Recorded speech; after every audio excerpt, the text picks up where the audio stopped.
নমস্কার, সাহিত্যবিতান পরিবারে আপনাদের সবাইকে স্বাগত। আরও একটা নতুন গল্প নিয়ে হাজির হলাম আপনাদের সামনে। আপনাদের গল্প যদি ভালো লাগে তাহলে একটি লাইক করবেন, আর অবশ্যই চ্যানেলটিকে সাবস্ক্রাইব করে রাখবেন।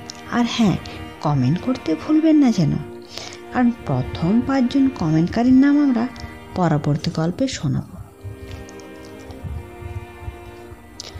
পূর্বের গল্পে লেখক রবীন্দ্রনাথ ঠাকুরের কাবুলিওয়ালা কমেন্ট করেছেন কৃষাণ মুখার্জি, আলোক কুমার সেন এবং সামিয়া। আজকের গল্প বিপিন বাবুর চশমা, লেখক সুনীল গঙ্গোপাধ্যায়। তাহলে চলুন গল্প শুরু করা যাক। পলাশপুর রেল স্টেশনে রাত্রে 2:10 একটা ট্রেন থামে। অত রাতে ট্রেন বলে তাতে পলাশপুর থেকে কোনো যাত্রী ওঠে না। কোনো দিন ট্রেনটা 2-3 ঘন্টা লেট করে। আস্তে আস্তে ভোর হয়ে যায়।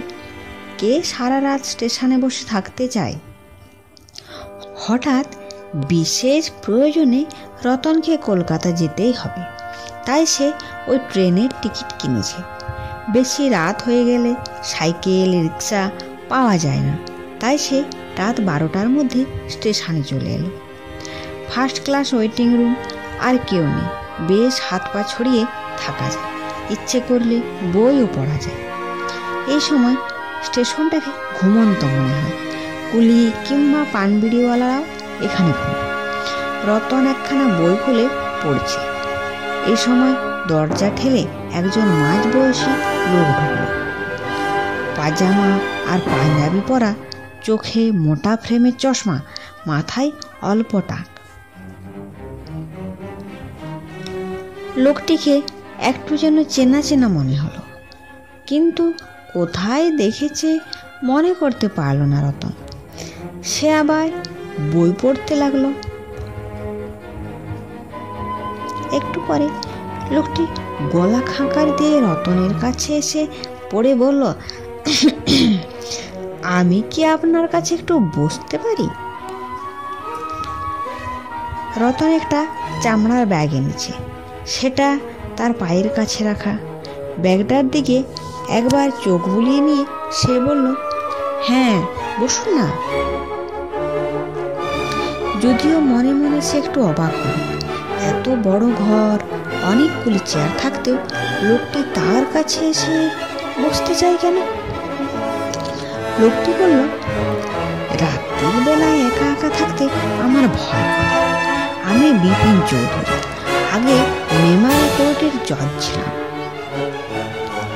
এই লোকটি একজন জজ সাহেব শুনে রতনের খানিকটা সন্দেহ হল।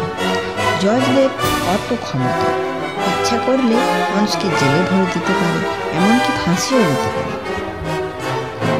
যেন রতনের মনের কথাটা বুঝতে পেরে বিপিন চৌধুরী বললেন, জজের চাকরি বড় বিপদের চাকরি, সেই জন্য আমি তাড়াতাড়ি রিটায়ার করেছি, কিন্তু তবু বিপদ আমাকে ছাড়ছে না। রতন কৌতূহলী হয়ে ভদ্রলোকের দিকে তাকিয়ে রইল। বিপিন চৌধুরী বলল, এই চাকরিতে মানুষকে কত রকম যে শাস্তি দিতে হয়, অনেক সময় নির্দোষ লোকও শাস্তি পায়, তা অস্বীকার করছি না। উকিলরা এমনভাবে মামলা সাজায় যে মাথা গুলিয়ে যায়। একবার কি হয়েছিল জানো? বিপিনবাবু একটা সিগারেট ধরিয়ে প্যাকেটটা এগিয়ে দিয়ে বলল, খাবে? রতন দুদিকে মাথা নেড়ে বলল, আমি খাই না। সিগারেটের ধোঁয়ায় গন্ধও তার খারাপ লাগে, কিন্তু এখন গল্প শোনার লোভে ভদ্রলোকের দিকে চেয়ে রইল। বিপিনবাবু বলল, একবার নকুল বিশ্বাস নামে একজন লোকের বিরুদ্ধে মামলা চলছিল। লোকটির খুব শক্তপোক্ত চেহারা, লম্বা চোখ দুটো দেখলেই ভয় করে।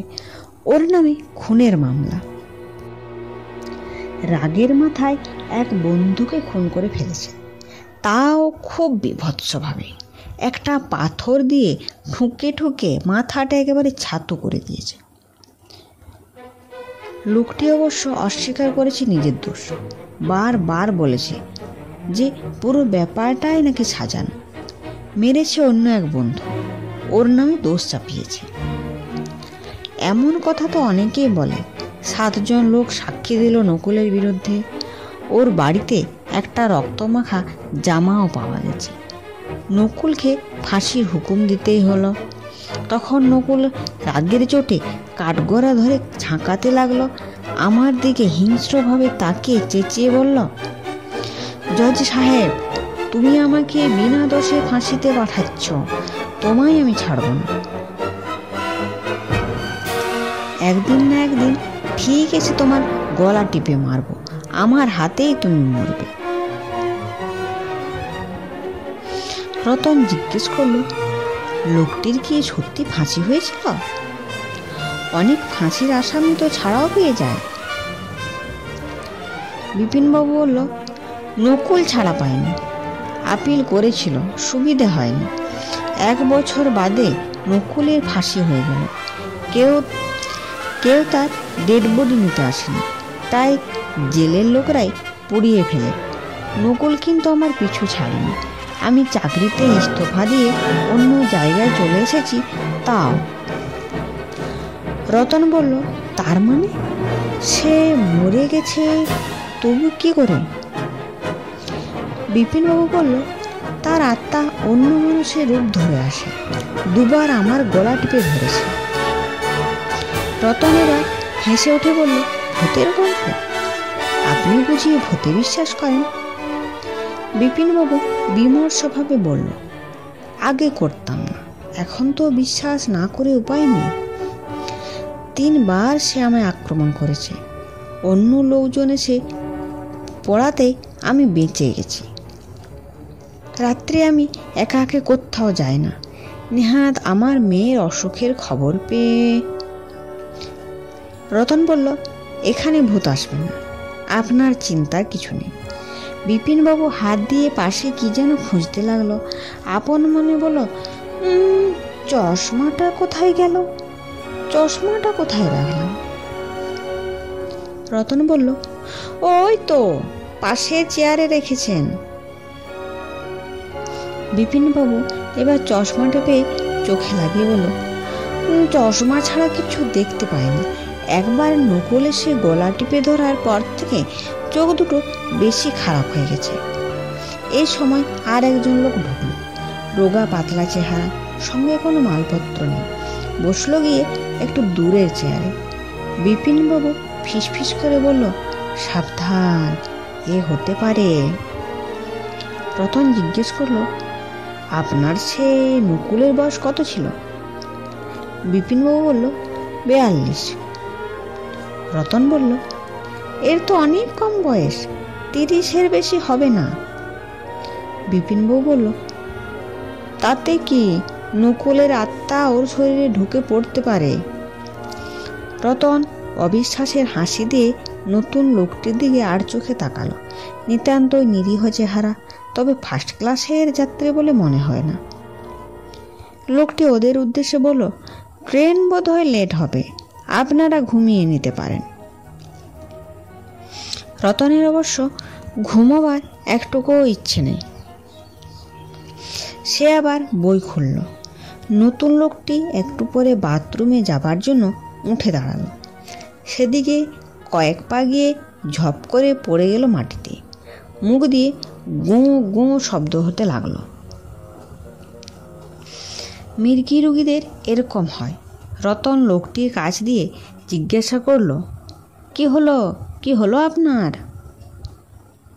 উত্তর না দিয়ে সে তখনও একরকম শব্দই করে যেতে লাগলো। রতন বলল, মুখে চোখে জল দিতে হবে। সঙ্গে সঙ্গে লোকটির যেন জ্ঞান ফিরে এলো। কটমট করছে চোখ দুটো। বিপিন তার দিকে তাকিয়ে বলল, তুই সেই জজ সাহেবটা না? আজ তোকে শেষ করবই আমি। নকুল বিশ্বাস কথার খেলাপ করে না। রতন কিছু বোঝার আগেই সে লাফিয়ে উঠে বিপিন চৌধুরীর গলা টিপে ধরল। বিপিন চৌধুরী আর্তকণ্ঠে বলতে লাগলো, বাঁচাও বাঁচাও, ও ভাই বাঁচাও আমাকে, এ আমাকে মেরে ফেলবে। রতনের বিষণ্ণের ঘোর কাটতে খানিকটা সময় লাগলো। সত্যি সত্যি এরকম হয়? এই নিরীহ চেহারা লোকটার শরীরে মুকুলে বিশ্বাস নামে একজন খুনের আত্মা ভর করেছে। রতন পিছন দিক থেকে লোকটাকে টেনে ছাড়াবার চেষ্টা করল। অমনি লোকটি বিপিন চৌধুরীকে ছেড়ে দিয়ে উল্টো দিকে ফিরে আচমকা এক ধাক্কা মারল রতনকে। তাল সামলাতে না পেরে রতন পড়ে গেল মাটিতে। সে লোকটি রতনের বুকে চড়ে উঠল, গলা টিপে ধরল। বিপিন চৌধুরী এভাবে দৌড়ে পালালো ঘর থেকে। বুকের ভেতরটা আঁকুপাকু করছে রতনের। এবার সে দারুণ ভয় পেয়ে গেছে। ভূতের সঙ্গে কি করে লড়াই করবে? সে কাতর গলায় বলল, আমায় কেন মারছো? আমি তো কোনো দোষ করিনি। লোকটি অমনি হাত আলগা করে বলল, তাই তো, তোমায় কেন মারব? সে বেটা পালালো কোথায়? লোকটি রতনকে ছেড়ে দিয়ে তীরের মতো ছুটে গেল বিপিন চৌধুরীকে ধরতে। মুক্তি পেয়ে রতন হাঁপাতে লাগলো। বাপরে বাপ, খুব জোর বাঁচা গেছে। এ কি সব ভুতুড়ে কাণ্ড? দারুণ তেষ্টা পেয়ে গেছে। চামড়ার ব্যাগটায় জলের বোতল আছে। সে ব্যাগটার দিকে হাত বাড়াতে আবার সে চমকে উঠল। ব্যাগটা সেখানে নেই, ঘরের মধ্যে কোথাও নেই। তারপর প্যান্টের পকেটে হাত দিয়ে দেখলো মানি ব্যাগও নেই। তার মানে সবটাই সাজানো, সবটাই অভিনয়, ভূত টুত কিছু নয়। বিপিন চৌধুরী নামের লোকটা কালো ব্যাগটা তুলে নিয়ে পালিয়েছে, আর ধস্তাধস্তির সময় অন্য লোকটা পকেট থেকে তুলে নিয়েছে মানিব্যাগ। মানিব্যাগে বেশি টাকা ছিল না, কালো ব্যাগটাই ছিল 50,000 টাকা। শিগগিরই তার দাদার মেয়ের বিয়ে। বাবা সেই জন্যই টাকাটা ব্যাংক থেকে তুলিয়ে রতনের হাত দিয়ে পাঠাচ্ছিলেন। বিপিন চৌধুরী ব্যাংকে ঘোরাঘুরি করে দেখে কে কত টাকা তোলে। রতন যে আজ এই ট্রেনে কলকাতায় যাবে তাও কোনো রকমে জেনেছে। এখন কি হবে? এখন তো ওদের ধরা অসম্ভব। নিশ্চয়ই মিলিয়ে গেছে বাইরের অন্ধকারে। পুলিশকে একটা খবর দিতে হবে। তাতেও কি লাভ আছে কিছু? রতনের মনটা খুব ভেঙে গেল। হঠাৎ নজরে পড়ল মাটিতে বিপিনবাবুর চশমাটা পড়ে আছে। যদি সেটা পুলিশের কোনো কাজে লাগে, সে ভেবে তুলে নিল চশমাটা। তারপর দরজার কাছে এসে দাঁড়ালো। ট্রেন আসার আর দেরি নেই, তাই স্টেশনে জেগে উঠেছে। রতন দেখল এক জায়গায় একটা ছোট্টখাটো ভিড়। লোকেরা গোল হয়ে দাঁড়িয়ে, মাঝখানে যেন কিছু একটা রয়েছে। সে দৌড়ে গেল সেদিকে, আবার চমকে উঠল।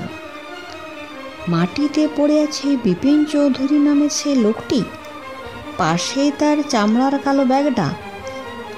একজন বলল, এই লোকটি ব্যাগ হাতে নিয়ে ছুটে যাচ্ছিল, একটা পাথরে পা লেগে ছিটকে পড়ে অজ্ঞান হয়ে গেছে। মাথায় চোট লেগেছে খুব। দুজন লোক তার চোখ মুখে জলের ছিটে দিচ্ছে। রতন বুঝল চশমার ব্যাপারে লোকটা সত্যি কথাই বলেছিল। চোখে ভালো দেখতে পায় না, তাই হোঁচট খেয়েছে। একটু পরে লোকটির জ্ঞান ফিরে এলো। চোখ মেলে তাকালো।